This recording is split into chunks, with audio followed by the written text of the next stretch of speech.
বিদ্যুতের দাম বাড়ানোর একটা তোড়জোড় আছে এবং সরকারের পক্ষ থেকে একটা প্রস্তাবও গেছে। আজকে বিদ্যুৎ বিভাগ আনুষ্ঠানিকভাবে ব্রিফ করে বলছে যে তাদের ৩,০০০ মেগাওয়াটের মতো ঘাটতি।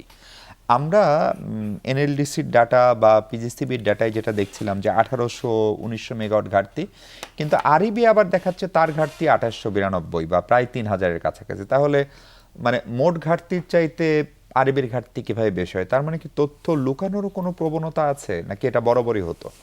এটা বরাবরই হতো। আমাদের বিদ্যুতের কিংবা জ্বালানির আমি গ্যাসের কথা বলছি। তেল যেহেতু সবটা ইম্পোর্ট হয়, একটা হিসাব থাকে, একটু এদিক সেদিক হইলেও একটা থাকে। কিন্তু বিদ্যুৎ এবং জ্বালানির পুরাটাই এই যে হিসাব, যে ডিমান্ড এত, এটা সে কোনো দিন কানেক্টেড লোড কত এটা কোনো দিন সার্ভে করে নাই। তাহলে সে কেমনে বলে যে ডিমান্ড এত? শুরু থেকেই যখন দেখা গেছে যে তার আজকে উৎপাদন ক্ষমতা ২,০০০,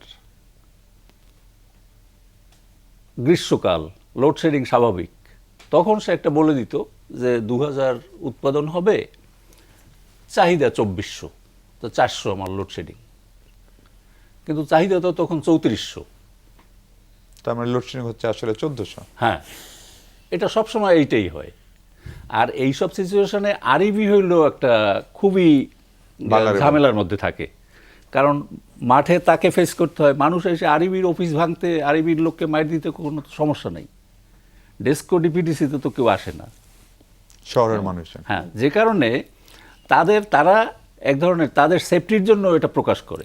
আগেও অনেকবার করছে যে পিডিবি বলছে যে এত আমার ডিমান্ড, সাপ্লাই এত, লোডশেডিং এত, ওদের দেখা গেছে যে এর বেশি। এটা প্রথমবার হয়েছে যে তা না, কিন্তু আমরা গ্যাস দিয়ে ৫,০০০ মেগাওয়াটের কাছাকাছি বিদ্যুৎ উৎপাদন করি, বাকিটা হচ্ছে আমাদের অন্যান্য ফুয়েল, এইসে প্রবাহন।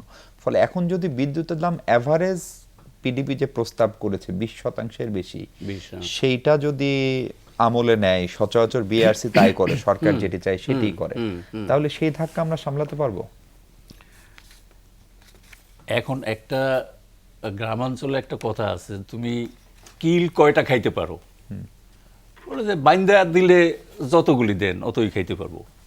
কেমন? এখন তোমার তো কিছু করার নাই।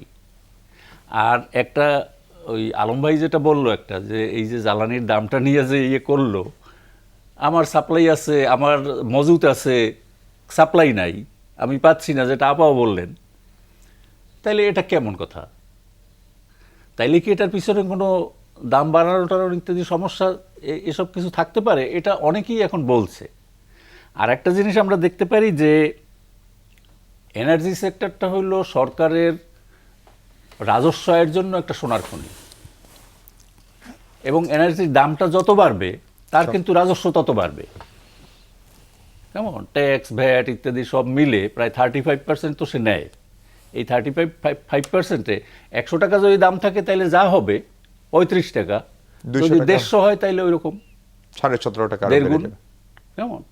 সুতরাং এইটা তার একটা। এখন তো রাজস্বের ঘাটতি তো মারাত্মক, চরমে আর কি। কেমন?